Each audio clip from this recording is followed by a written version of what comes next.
Hello guys, the depth queen स्वागत करती है अपने डीप वाले डेप्थ वर्ल्ड में।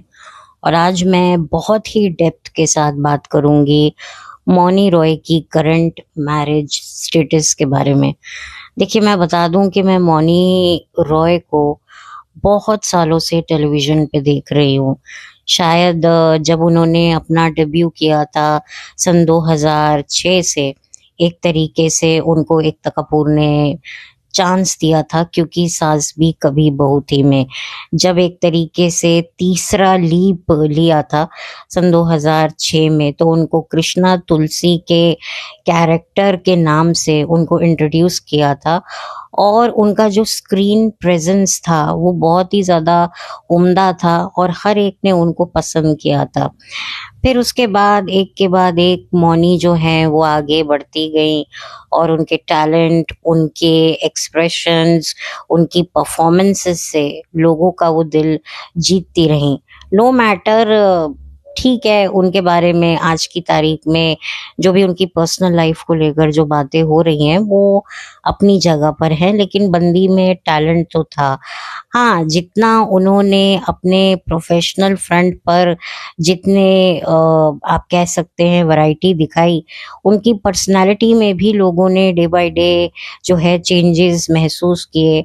सोशल मीडिया पे उनकी स्टार्टिंग के करियर की जो तस्वीरें हैं, उनके करियर के इनिशियल डेज में जो उनका फेशियल जो फीचर्स थे वो आज के फीचर से बिल्कुल भी मैच नहीं करते। तो अब आप समझ सकते हैं कि जो भी मौनी ने इस इंडस्ट्री में काम करके कमाया, उसको उन्होंने कहाँ-कहाँ खर्च किया है, वो आप देख सकते हैं। और मौनी का चेहरा डे बाय डे, जितना भी आप कह सकते हैं, ऑलमोस्ट उनको इंडस्ट्री में 20 साल हो चुके हैं। तो 20 सालों में उनकी पर्सनैलिटी में बहुत ही ड्रास्टिक चेंज आया है। तो एक तरीके से मौनी ने सिर्फ अपने एक्टिंग पर ही नहीं बल्कि अपने फिजिकल फीचर पर भी काम किया है। और मौनी ने टेलीविज़न पर काफ़ी उम्दा बेहतरीन किरदार निभाए हैं। चाहे देवों के देव महादेव में उनका जो सती का किरदार था वो लोगों ने बहुत पसंद किया। इसके अलावा भी रियलिटी शो में उनके डांस मूव्स, उनका जो टैलेंट था डांसिंग को लेकर, जो उनका पैशन था, वो भी लोगों ने काफ़ी देखा, उसे पसंद किया। बहुत सारे टेलीविज़न के अवार्ड फंक्शन में हमने मौनी को परफ़ॉर्म करते हुए देखा है।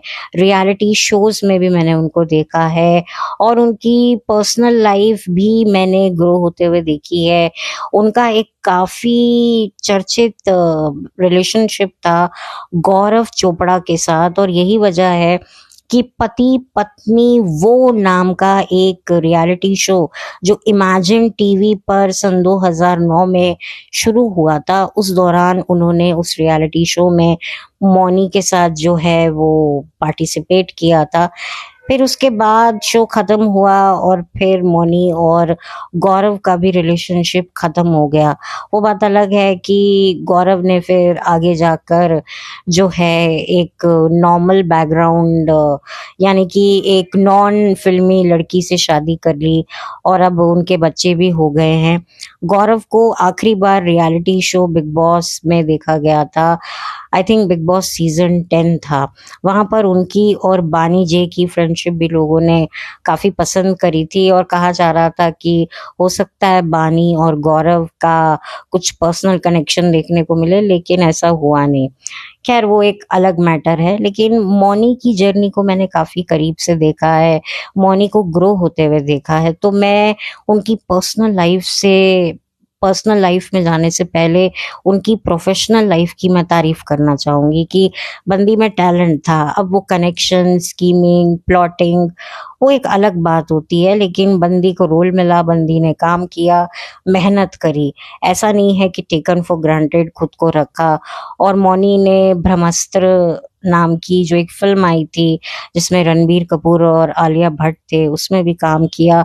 और भी फ़िल्मों में मैं देख चुकी हूँ अक्षय कुमार के साथ, जॉन इब्राहिम के साथ। तो एक तरीके से मौनी ने फ़िल्मों में भी अच्छा काम करने की कोशिश की गई है, मतलब कोशिश की है उन्होंने। अब अब मैं ये कहूँगी कि फिल्मों से ज़्यादा सोशल मीडिया पर मौनी ज़्यादा दिखती हैं, और मौनी की जो पर्सनल लाइफ है वो आजकल सोशल मीडिया पर बहुत छाई हुई है, और उसकी सबसे बड़ी वजह है उनकी टूटी हुई शादी। 4 साल पहले ही मौनी ने शादी की थी, और उनके जो हस्बैंड थे अगेन वो ग्लैमर इंडस्ट्री से ताल्लुक नहीं रखते। ये अक्सर मैंने देखा है कि पहले जो ये ग्लैमर आर्टिस्ट होते हैं ये अपने कोलीग्स को या एक्टर्स को एक्ट्रेसेस को डेट करते हैं, फिर जब शादी करनी होती है तब ये नॉन ग्लैमरस एक्टर या एक्ट्रेस जो भी आप कह लो, मतलब नॉन एंटरटेनमेंट इंडस्ट्री से ताल्लुक रखते हुए, यानी कि एक नॉर्मल बैकग्राउंड में ये शादी करती हैं। यानी कि इन्हें जो इनका लाइफ पार्टनर होता है, ये खुद भले ही सेलिब्रिटी स्टेटस कैरी करती हो, लेकिन इन्हें अपने पार्टनर को वो स्टेटस कैरी करते हुए नहीं देखना होता। ये दूसरे प्रोफेशन के लड़के या लड़की से शादी करते हैं, और इनका अक्सर ये कहना होता है कि नहीं, हमें चीज़ें नॉर्मल चाहिए, ये नहीं है कि घर पर भी आकर हम काम डिस्कस करें, थोड़ी तो वैरायटी होनी चाहिए। मतलब एक्टर्स एक्टर, सेट पर भी एक्टर्स, घर पे भी एक्टर एक्ट्रेसेस, तो वो हमें नहीं चाहिए। ठीक है, अच्छी बात है, आपको आपकी अंडरस्टैंडिंग है, आपका पर्सनल चॉइस है, लेकिन यहाँ पर जिस तरीके से मौनी की अगर मैं शादी की बात करूँ, तो जब मौनी ने शादी की थी तभी मुझे ये शादी थोड़ी सी अजीब लग रही थी, क्योंकि जहाँ तक मैंने मौनी की पर्सनालिटी को जाना है, वो ठीक है, वो रिलेशनशिप्स में रही, उनके बॉयफ्रेंड्स रहे और काफ़ी लोगों को उन्होंने डेट किया। कुछ तो ऐसे भी नाम उनकी डेटिंग लिस्ट में हैं जो मतलब पब्लिक फ्रंट पर कभी कंफर्म नहीं हुए, जैसे कि मोहित रैना करके जो एक्टर हैं, देवों के देव महादेव, उसमें भी उनके जो शिव जी का जिन्होंने किरदार निभाया था, कहा जाता है कि उनके साथ भी उनका रिलेशनशिप था। अब वो रिलेशनशिप कभी मीडिया में तो नहीं आया, लेकिन वही वाली बात है कि मौनी थोड़ी मुझे करियर ओरिएंटेड और एक तरीके से महत्वाकांक्षी महिला लगती थी। तो जब मुझे पता चला कि उनकी शादी हो रही है, तो मुझे बड़ा अजीब लगा कि भई मौनी तो फ़िल्मों में भी काम कर रही है और एक अच्छा उसका ग्रोथ हो रहा है, तो वो शादी क्यों कर रही है? ठीक है, कोई होगी अंडरस्टैंडिंग, कुछ है, लेकिन मुझे डे 1 से ही ये शादी थोड़ी-सी अजीब लग रही थी। अब ठीक है, शादी हुई, 4 साल हो गए, और अब 4 साल के बाद अब इनके अलग होने की ऑफ़िशियल खबर कन्फ़र्म हो गई है। कभी दोनों एक दूसरे को अनफ़ॉलो कर रहे हैं, कभी फ़ॉलो कर रहे हैं, कभी एक फ़ॉलो कर रहा है, दूसरा नहीं फ़ॉलो बैक कर रहा है। तो ये छुक-छुक इनकी गाड़ी चल रही है, लेकिन इससे कोई मतलब कोई बड़ी बात नहीं है। आप फ़ॉलो करो, ना करो, कोई मैटर नहीं करता। आप लोग डिवोर्स ले रहे हो, ये मैटर करता है, और किस रीज़न की वजह से ये डिवोर्स हो रहा है, वो भी बहुत मैटर करता है। और इनके डिवोर्स की जो रीज़न्स हैं, वो भी मीडिया में उछल रही हैं। कभी मौनी की सेक्सुअल प्रेफ़रेंस पर सवाल उठाते हैं, तो कभी इनके हस्बैंड की लॉयल्टी के ऊपर क्वेश्चंस उठते हैं। देखिए, रीज़न चाहे कोई भी हो, लेकिन कोई ना कोई तो रीज़न था।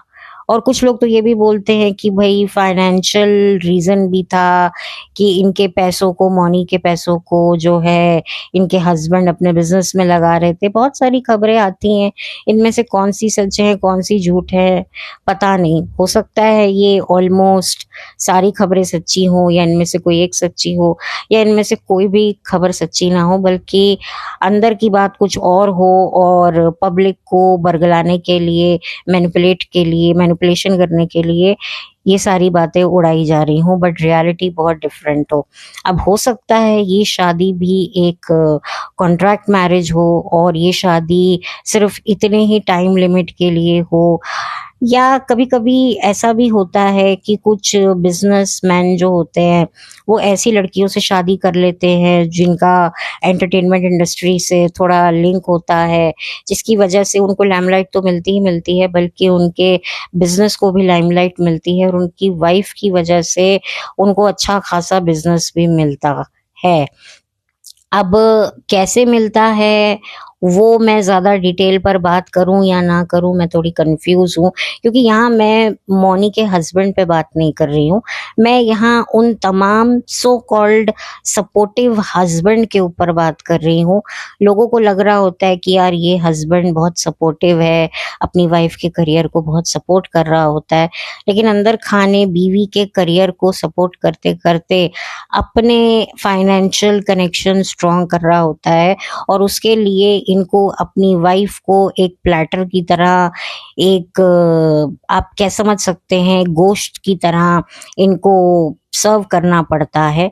जैसे कि अब आप लोगों ने कई फिल्में देखी होंगी, चांदनी बार, ये बहुत सारी ऐसी फिल्में बनती हैं जहां पर दिखाया जाता है कि कुछ औरतों के खुद के पति ही, सगे पति ही उन्हें ऐसे कामों के लिए फोर्स करते हैं, उनसे ऐसे काम करवाते हैं।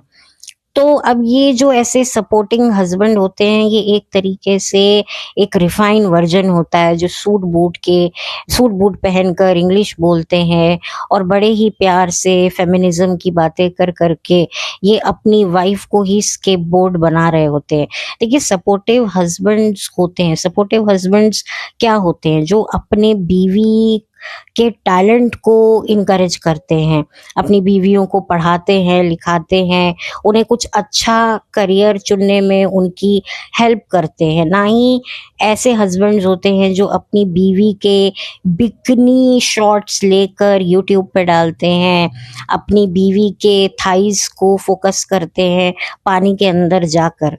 तो वो किस पर्पस से करते हैं? क्योंकि उनको अपनी बीवी को मार्केट में रेवेलेंट रखना है, उनको अपनी बीवियों को जो है एक तरीके से बेचना है कि अभी भी हमारी जो शराब है वो भले ही पुरानी हो गई है, लेकिन उसका जो नशा है वो आज भी करारा है। कहते हैं ना, शराब जितनी पुरानी होती है उतनी ही नशीली होती है। तो हमारी ये जो बुढ़ी घोड़ी लाल लगाम वाली जो बीवियां हैं, भले ही बूढ़ी आपको दिख रही हैं, लेकिन इन्होंने भी अच्छा खासा वजन घटा लिया है। ये भी टू पीस पहनकर कैट वॉक करती हुई स्विमिंग सूट पहनकर आती हैं और हम इनको शूट करते हैं और बकायदा इनके थंबनेल यूट्यूब पर अपने वीडियोस में, व्लॉग्स में लगाते हैं। तो इन हस्बैंड्स को क्या बोलते हैं? शायद इन लोगों की भाषा में, इनकी नई जबान में इनको एक सपोर्टिव हस्बैंड कहा जाता है, लेकिन आम इंसान की भाषा में इनको एक ऐसा वर्ड कहा जाता है जो मैं बोलना नहीं चाहती हूँ। तो एक रिफाइन वर्जन हो गया है, क्योंकि क्या हो गया है ना कि अब लोग थोड़े से पढ़े लिखे हो गए हैं, समझदार हो गए हैं, फेमिनिज्म की बातें करते हैं, तो अपने उल्लू सीधा करने के लिए इन्होंने थोड़ा सा अपना भेस बदल लेते हैं और फिर ये इस तरह के सपोर्टिंग हस्बैंड बन के बीवियों के साथ खड़े हो जाते हैं। दुनिया को लग रहा होता है कि अरे यार, ये तो अपनी वाइफ को सपोर्ट कर रहा है, लेकिन असल में अपनी वाइफ को ये सर्व कर रहा है पब्लिक डोमेन में। तो हो सकता है ये भी एक रीजन रहा हो, और जब वो कॉन्ट्रैक्ट ओवर हो गया हो तब आज़ाद हो गए हो। देखिए, यहाँ पर मैं एक अपना पॉइंट ऑफ व्यू दे रही हूँ। मैं एग्जैक्टली ये नहीं कह रही हूँ कि ये हुआ होगा, मैं ये कह रही हूँ कि ये भी हो सकता है, क्योंकि कभी कभी रियलिटी जो दिखाई जा रही होती है वो बहुत ही डिफरेंट होती है, जो कल्पना से भी परे होती है। मैं उम्मीद करती हूँ कि मौनी के साथ ऐसा ना हुआ हो, लेकिन हो भी सकता है। और ये जो औरतें होती हैं, इनको खुद को भी पता होता है कि हमारी क्या वैल्यू है, क्योंकि इनको भी एक सिक्योरिटी चाहिए कि भाई एक मैरिज स्टेटस मिलेगा, भले ही थोड़े टाइम के लिए मिलेगा, तो हमारी भी एक बैक स्ट्रांग होगी। ऑफ कोर्स अगर पति का बिजनेस चलेगा तो कहीं ना कहीं मुझे भी एक बैकअप हो जाएगा कि भाई कल को मुझे पैसा मिल रहा है, नहीं मिल रहा है। और वैसे भी एक्ट्रेसेस को रोल पाने के लिए इतने जद्दोजहद करने पड़ते हैं, एक अच्छा लाइफस्टाइल जीने के लिए इनको रोज पैसा चाहिए। अब वो रोज पैसा कहाँ से आएगा, कैसे आएगा? तो अब आप समझ सकते हैं, इनके ब्रांडेड कपड़े, मेकअप, जूते, फॉरेन ट्रिप्स, घड़ी घड़ी ये उठ उठ के जो फॉरेन विदेश भागती हैं, उसके लिए पैसा कहाँ से आता है। और अब आपको पता है महंगाई कितनी बढ़ रही है, पेट्रोल के दाम कितने बढ़ रहे हैं, तो क्या इन एक्टर्स के लिए नहीं बढ़ रहे हैं? और उन एक्टर्स के लिए जिनके पास काम ही नहीं है, तो वो कैसे सरवाइव कर रहे होंगे? तो सोचने वाली बात है। अगर आपके पास कुछ घर भी आपने खरीदे हैं जिनकी आपने रेंटल इनकम भी बनाई है, तो भी आप बहुत संभाल संभाल के पैसा खर्चा करते हैं। अंधी आप पैसे को फेंकते नहीं है अंधे कुएं में कि हाँ भाई कुछ भी आ रहा है खरीद लो, कुछ भी जा रहा है तो जाने दो। ऐसा नहीं होता है। काम इंसान एक एक पैसा मतलब खींच खींच के अपनी अंटी से निकालता है। और अब जिस तरह से हालात हैं, अब तो लोग बहुत ज्यादा सोच में पड़ गए हैं कि कहाँ पैसे खर्चा करें और कहाँ नहीं। तो क्या ये मौनी या मौनी जैसी कितनी लड़कियां होती हैं, उनको पैसे की सिक्योरिटी नहीं होती है और इतने उनको अपनी सर्जरीज वगैरह करानी होती हैं, और ये सर्जरीज कितनी एक्सपेंसिव होती हैं। और सर्जरी करवाने के बाद जो मेडिसिन ये खाती हैं, क्या वो बहुत सस्ती होती हैं? बहुत कुछ इनकी लाइफ में चल रहा होता है जो आपको पता ही नहीं होता है। तो उन सब से निजात पाने के लिए, उन सबको हैंडल करने के लिए फाइनेंशियल सिक्योरिटी बहुत ज़रूरी है। और आजकल तो लड़कियों को कितना फाइनेंशियल इंडिपेंडेंट बनाने की सलाहें दी जा रही हैं, और ये ऐसे प्रोफेशन में होती हैं, इतने अनप्रिडिक्टेबल प्रोफेशन में होती हैं जहाँ पर आज काम है कल नहीं है। तो पैसे की तो कितनी ज़्यादा इनको किल्लत रहती होगी, तब ये क्या करती होंगी। तो इनको भी सब कुछ पता होता है। और ऐसा नहीं है कि ये बेचारियां होती हैं, ये किस्मत की मारियां होती हैं। इनको सब कुछ पता होता है हमें क्या करना है क्या नहीं करना है। और इनकी एक्टिंग बाजी चल रही होती है शादी के टाइम। ये ऐसे बिहेव कर रही होती हैं कि भाई हम कितनी खुश हैं, हमें हमारे सपनों का राजकुमार मिल गया। किसी पॉडकास्ट में जाकर पति की तारीफ कर दी, that I am very lucky, I am the luckiest women in this world. लेकिन उनको पता होता है कि कितनी लकी हैं कितनी अनलकी हैं। उनको रियलिटी पता होती है। और आप देखेंगे कि जितनी ये औरतें जितना अपने पतियों की तारीफें करती हैं बढ़ा चढ़ा कर, उतने ही आपको कुछ वक्त बाद इनके तलाक सामने आ जाते हैं। और ये तमाम औरतों ने कभी ना कभी कहीं ना कहीं अपने बैठ करके अपने पतियों की किसी पॉडकास्ट में तारीफें की होंगी। तो आप देखिएगा कि एक औरत या मर्द जितने अपने पार्टनर की तारीफ कर रहा है, तो समझ लीजिए कि उसकी शादी में कुछ ना कुछ तो प्रॉब्लम है। और वो एक तरीके से अपनी साइकोलॉजी को रिवर्स कर रहा है कि नहीं नहीं सब कुछ बहुत अच्छा है, मेरी बीवी बहुत अच्छी है, मेरा पति बहुत अच्छा है। बट रियलिटी उनको पता है कि कुछ भी अच्छा नहीं है। जैसे चाय में अगर चीनी नहीं है, आपको चीनी चाहिए, पर अब आपको ऐसे संजोग मिल गए हैं कि आपको फीकी चाय पीनी पड़ेगी, तब आप क्या कहते हो? चाय बहुत मीठी है, चाय बहुत मीठी है।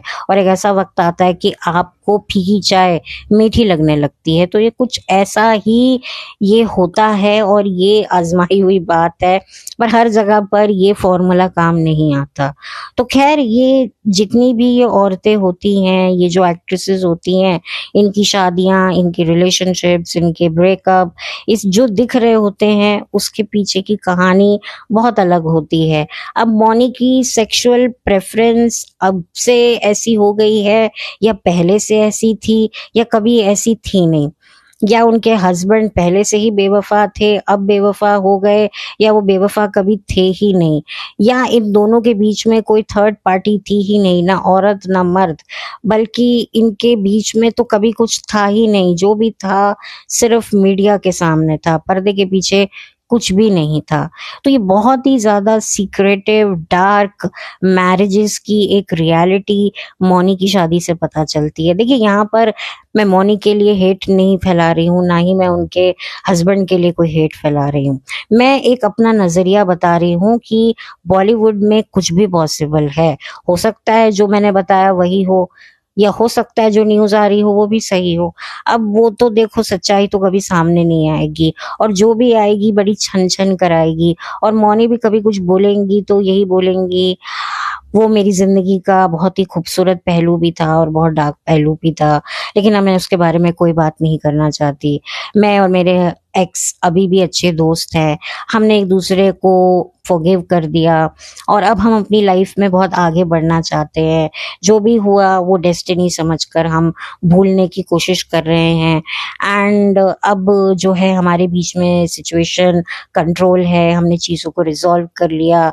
I really wish best for him, और वो भी मेरे लिए बहुत अच्छा सोचता है और हम हमेशा एक दूसरे के लिए इमोशनली अवेलेबल रहेंगे। मैं मतलब मेरे लिए वो अभी भी मेरी फैमिली है, उसकी फैमिली स्टिल माय फैमिली। तो इस तरह की बातें हो सकता है मौनी करें या हो सकता है कुछ भी ना करें, नो कमेंट्स कह के आगे बढ़ जाएं। हालांकि ये होना तो मुश्किल होता है, बट जो भी है ये रियलिटी मुझे लगती है कि हो सकता है रियलिटी कुछ और हो, क्योंकि बॉलीवुड में जो भी रिश्ते बनते हैं वो टूटने के लिए बनते हैं, तभी तो बनते हैं। क्योंकि कोई भी आर्टिस्ट बंधन में नहीं रहना चाहता। खास तौर पे ग्लैमर इंडस्ट्री में जो लोग होते हैं उनको हर दिन नए लोगों से मिलना होता है, तो वो मैरिज का स्टेटस कहीं ना कहीं उनके लिए एक बहुत बड़ा हिंड्रेंस क्रिएट करता है और क्रिएट कर सकता है। लेकिन वो भी उन्हें चाहिए होता है एक सोसाइटी में एक जगह बनाने के लिए, और एक उनको एक अपनी पर्सनल स्पेस भी चाहिए होती है।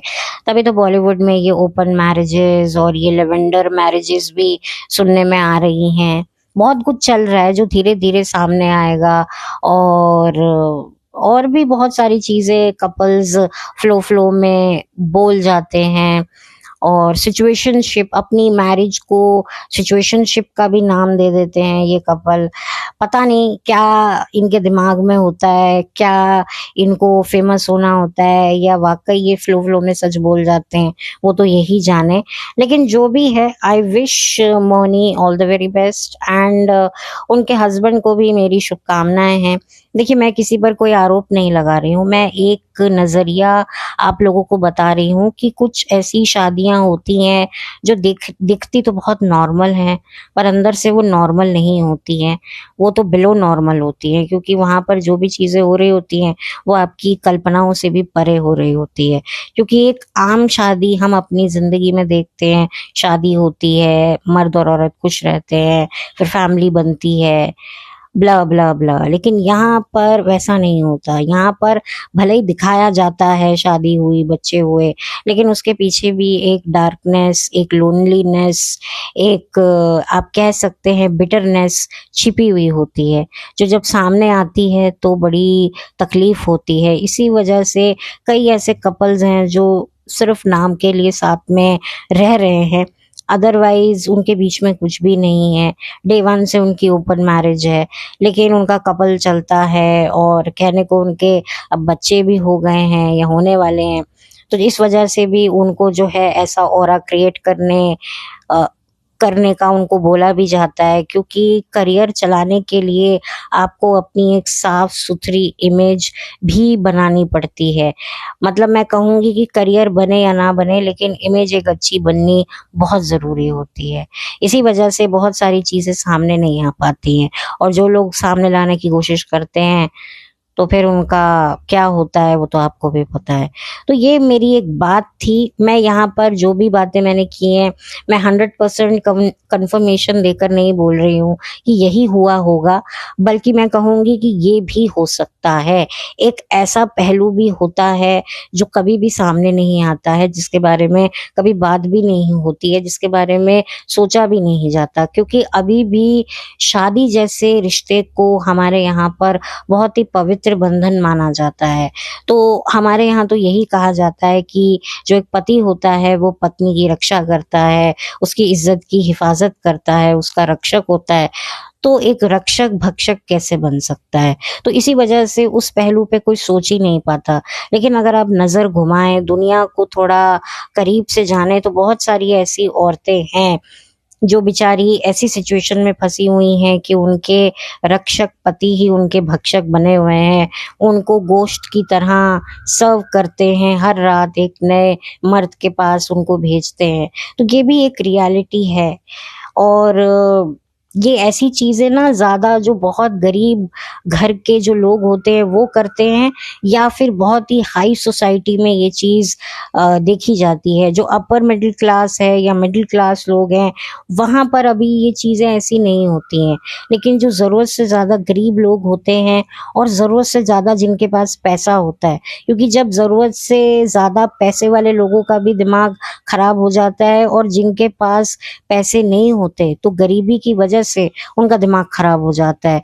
वो मजबूरी, वो लाचारी, वो बेबसी, वो छटपटाहट, उसका उनको एक तरीके से सोल्यूशन चाहिए होता है, और उसका सोल्यूशन होता है पैसा। और पैसा कहीं से भी आए, बस आए। तो ये एक रीजन होता है। और जिनके पास बहुत सारा पैसा होता है उनके पास कुछ भी ऐसा करने को नहीं होता जो उनको एक्साइटेड करे। तो ये भी मैंने ऐसा देखा गया है, क्योंकि जो भी उन्हें किसी चीज की कमी नहीं होती, कोई उनकी जिंदगी में एक्साइटमेंट नहीं बची होती, हर चीज तो उन्हें मिल रही है। किसी चीज को पाने की क्रेविंग करे भी तो किसकी क्रेविंग करे, तो वो इस तरह की ऊट जलूट हरकतें करके खुद के अंदर एक्साइटमेंट क्रिएट करते हैं। क्योंकि जो पैसे वाला इंसान होता है उसको और पैसे कमाने का भूत सवार होता है। और ऐसा भी होता है, और कुछ लोग तो ऐसे होते हैं कि भाई मतलब किसी का बिजनेस नहीं चल रहा होता तो कोई एडवाइस करता है कि भाई तुम किसी एक्ट्रेस से शादी कर लो, तो फिर उसको अपने साथ रखो, तो उसको देखकर तो तुम्हें क्लाइंटेज मिलेगी। तो ऐसा भी होता है। ऐसा कहीं भी नहीं लिखा कि अमीर लोग पैसे के लिए पागल नहीं होते हैं। हाँ, उनके अंदर वो किक, वो पैशन इधर उधर हो सकता है, लेकिन पैसे वाला इंसान और भी ज्यादा पैसा आए, वो ऐसी भूख वो नहीं छोड़ सकता। तो एक ये भी मैटर है। ऑफ कोर्स उनको कुछ ना कुछ एक किक, एक्साइटेड करने वाला, उनको कुछ ना कुछ एक वो चाहिए जरूर होता है। लेकिन ऐसा भी नहीं है कि पैसा आता हुआ उनको बुरा लगता है। उनको भी पैसा चाहिए। पैसे वाले भी भूखे हैं, गरीब लोग तो भूखे होते ही होते हैं। मतलब पैसे की भूख, जो बेचारे पाई पाई के लिए मोहताज होते हैं वो भी पैसे के लिए मरते हैं। और जिनके पास पैसों के पीपे होते हैं, तिजोरियां पैसों से भरी होती हैं, उनको भी और पैसा चाहिए होता है। तो ये दो चीजें मैंने देखी हैं। मतलब एक जो बहुत हाई सोसाइटी वाले लोगों में ऐसी ऊट जलूट हरकत करने की चुल होती है, और एक जो बहुत गरीब होते हैं वो फिर उनमें ये होता है कि भाई कैसे भी करके हमें तो बस पैसा चाहिए। तो ये सारी बातें होती हैं। और कभी कभी एक कंपटीशन भी करना होता है अमीर लोगों को कि यार मुझे अपना बिजनेस जल्द से जल्द राइज करवाना है, मेरे कजन का बिजनेस मुझसे ज्यादा मतलब बाद में खुला और मुझसे ज्यादा वो अर्न कर रहा है। तो एक कंपटीशन के चक्कर में, क्योंकि अमीरों के अंदर भी बहुत चुल होती है, बहुत ज्यादा क्रेजीनेस होती है, तो उस क्रेजीनेस को जो है अंजाम देने के लिए फिर वो जो है कुछ अलग ही जोन में चले जाते हैं। तो खैर ये मैंने सुने हैं ऐसे केसेस, ये जो वाइफ स्वैपिंग ये वगैरह ये सब मैंने सुना है और होता भी है। और बड़े बड़े हाई प्रोफाइल जगहों पर तो ये चीज बहुत होती है। तो खैर ये एक छोटा सा एक मेरा एक ओपिनियन था। बाकी हेट किसी के लिए भी नहीं है। आई रियली विश कि मौनी के साथ कुछ भी ऐसा ना हुआ हो। लेकिन हुआ तो कुछ ना कुछ है मौनी के साथ, या मौनी ने कुछ किया है, या उसके साथ कुछ हुआ है, या उनके हस्बैंड विक्टिम है, या मौनी विक्टिम है, ये तो यही जाने। या वो दीवारें जानती होंगी जिन दीवारों के बीच में ये दोनों पति पत्नी बन के रहते होंगे। बट अफसोस वो दीवारें बोल नहीं सकती, जैसा कि मैं हर बार कहती हूँ। तो चलिए अब ज्यादा वीडियो को खींचूंगी नहीं, अब जल्द से जल्द इस वीडियो को बंद करूंगी। और दिशा पटानी के बारे में मैं क्या बोलूं, भाई जो भी होगा सामने आ ही जाएगा। और अगर वाकई ऐसा एग्जैक्टली निकलता है कि वाकई इन दोनों महिलाओं में आपस में एक दूसरे को मोहब्बत है, तो ठीक है भाई। ये तो हमें पता ही होता है कि बॉलीवुड में इस तरह की चीजों को कितना सपोर्ट किया जाता है। वो सही है गलत है वो एक अलग बात है। बट मुझे शौक नहीं लगेगा अगर ये दोनों सोशल मीडिया पे आकर इस बात को कन्फेस करेंगी कि हाँ हमें मोहब्बत है एक दूसरे से। लव जेंडर नहीं देखता, लव जज्बात देखता है। लव जिस्म नहीं देखता, लव जो है वो डिजायर्स देखता है, अरमान देखता है, वो इंटेंसिटी देखता है। तो ठीक है, अब है तो है, अब मैं क्या कर सकती हूँ। जिसकी जो मर्जी है वो करे, इट्स हर चॉइस। और यहाँ तो दो हर वालियां हैं। अब ये हर वालियां दोनों मिलकर हरी हरी करना चाहती हैं, मतलब हरी हरी घास उगाना चाहती हैं प्यार मोहब्बत की अपने घर के बगीचे में, तो उगा ले। ठीक है भाई, wish them all the very best. तो कोई हेट नहीं है किसी के लिए। So that's it. तो चैनल पर नए हैं तो प्लीज सब्सक्राइब कीजिए, वीडियो को लाइक कीजिए। लाइक की बहुत कमी है, बहुत कमी है। वीडियोस लोग देखते हैं बट लाइक क्यों नहीं करते मुझे समझ नहीं आता। या तो सुन के आगे बढ़ जाते, उनको खास नहीं लगता। मेरी ही गलती है मुझे लगता है, या तो मेरे ही बोलने में कमी है, यही मुझे लगता है। जो भी है मुझे कमेंट करके बता दीजिएगा। और अगर मेरा ये वीडियो किसी और के साथ शेयर करने लायक लगता है तो ज़रूर कीजिए, मुझे कोई एतराज़ नहीं है। तो मिलती रहूंगी आपसे नए पॉडकास्ट के साथ। और अच्छा, जो मैंने ये बात कही हस्बैंड वाली, सपोर्टिव हस्बैंड की जो मैंने व्याख्या आपको सुनाई है, यहाँ पर मतलब ये मैं हाई प्रोफाइल हस्बैंड्स के बारे में बात कर रही हूँ। मैं नॉर्मल हस्बैंड्स के बारे में बात नहीं कर रही हूँ। नॉर्मल हस्बैंड्स की बात ही कुछ और होती है। उनकी पर्सनालिटी से ही आप पता लगा सकते हैं, उनके हाव भाव से ही आपको पता चल जाएगा कि वो क्या सोच रखते हैं, क्या उनकी अपब्रिंगिंग है, उनकी माँ ने उन्हें क्या एक तरीके से तालीम दी है, वो उनकी पर्सनालिटी से ही पता चलता है। तो यहाँ पर कोई मैं किसी को जनरलाइज नहीं कर रही हूँ, लेकिन ठीक है, अब फिर कभी बात करेंगे। अब मैं इस मुद्दे को और कहाँ खींच के लाऊं, अब मुझे वीडियो बंद करना है, ऑलरेडी लंबा वीडियो हो गया है। तो चलती हूँ, लौट कर मिलती हूँ। Have a blessed day.